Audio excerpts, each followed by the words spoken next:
Bonjour.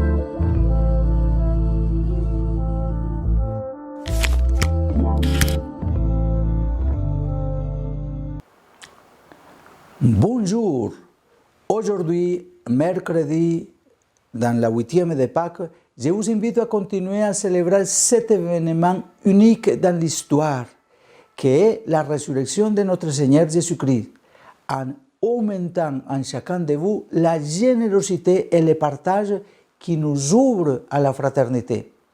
Comme pilule, apprenons à toujours partager douleur, tristesse, joie, biens matériels. C'est la manière de cultiver la fraternité.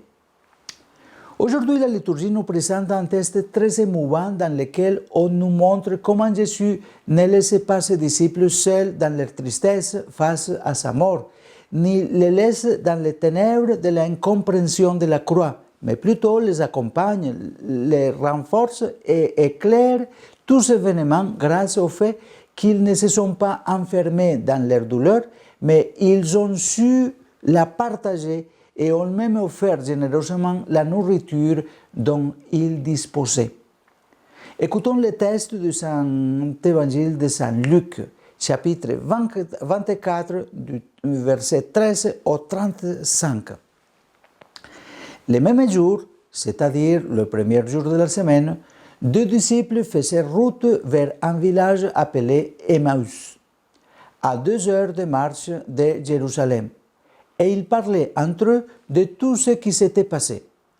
Or, tandis qu'ils s'entretenaient et s'interrogeaient, Jésus lui-même s'approcha et il marchait avec eux.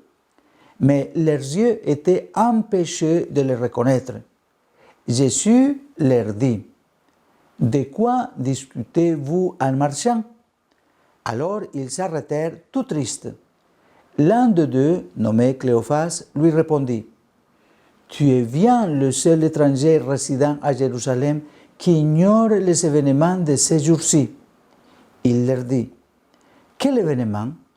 Ils lui répondirent: « Ce qui est arrivé à Jésus de Nazareth, cet homme qui était un prophète puissant par ses actes et ses paroles devant Dieu et devant tout le peuple. Comment les grands prêtres et nos chefs l'ont livré.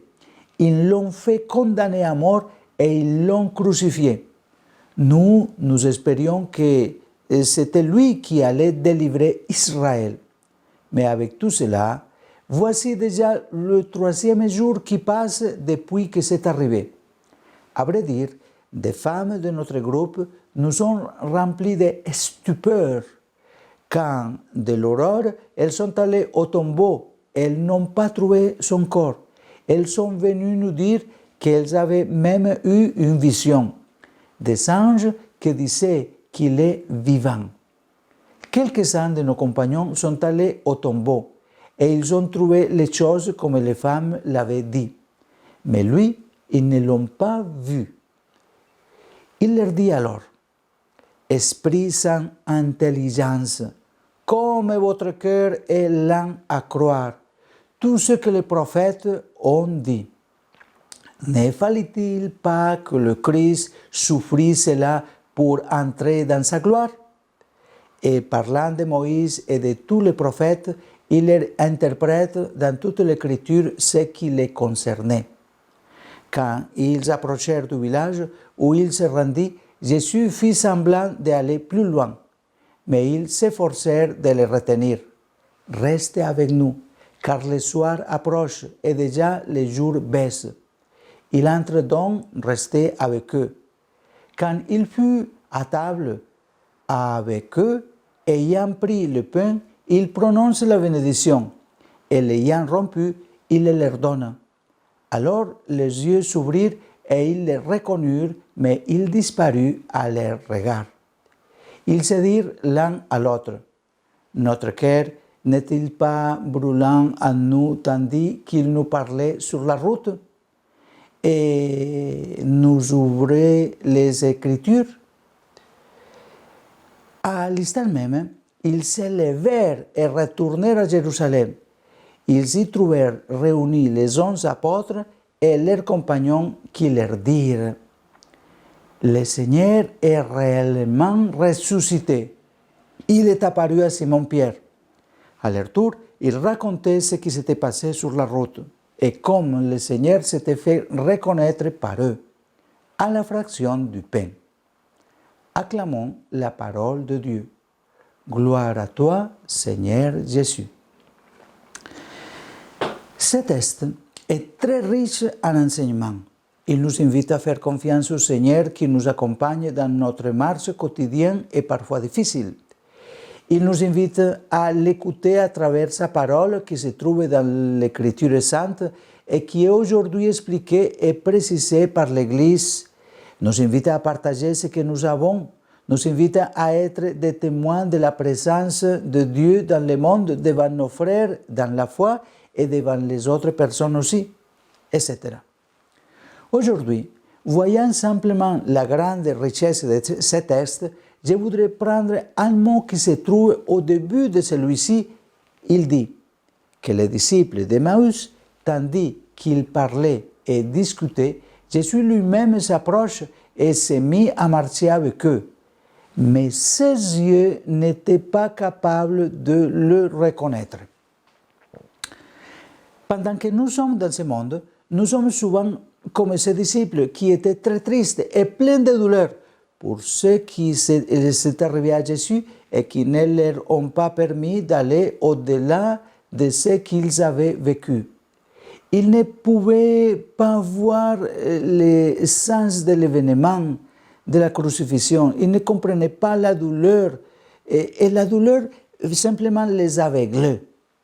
Nous devons souvent faire face à des situations très douloureuses et difficiles dans la vie. Nous nous sentons seuls, déprimés, même comme si nous n'avions plus de sens à vivre. Il y a parfois des situations tellement difficiles que la personne finit par se renfermer sur elle-même et sombrer dans la mélancolie et finit même par se suicider. Dieu, dans ces circonstances, ne nous laisse jamais seuls, même si nous ne sentons pas sa présence parce que nous sommes submergés par les chagrins. Pour avancer dans ces situations, un bon chemin, une bonne détermination, c'est précisément ce que nous dit Saint Luc dans le texte. Ils partagèrent leur douleur, leur chagrin, leur déception avec cet étranger. Puis ils l'écoutaient ce qu'il dit, et quand ils sont en train de rentrer à leur maison, ils ne le laissent pas suivre son chemin dans la nuit, mais ils l'invitent à y passer la nuit avec eux, en lui offrant même le dîner du jour. Et le texte nous dit que c'est qu'au moment où Jésus, qui est cet inconnu, rompt les pains, qu'ils les reconnaissent et se rendent compte que leur cœur brûlait depuis un moment, comme pour dire qu'avec sa présence, ils étaient déjà remplis de l'Esprit de Dieu. C'est pourquoi l'invitation d'aujourd'hui est celle indiquée sur la pilule. Apprenons à toujours partager douleur, tristesse, joie, bien matériel. C'est la manière de cultiver la fraternité, car dans le partage, Jésus se manifeste au milieu de nous et c'est lui qui peut nous aider pour que nous avancions toujours, même dans les moments les plus sombres de notre vie, car avec sa présence dans nos cœurs et au milieu de nous, nous parviendrons à avancer. Bonne journée à vous tous.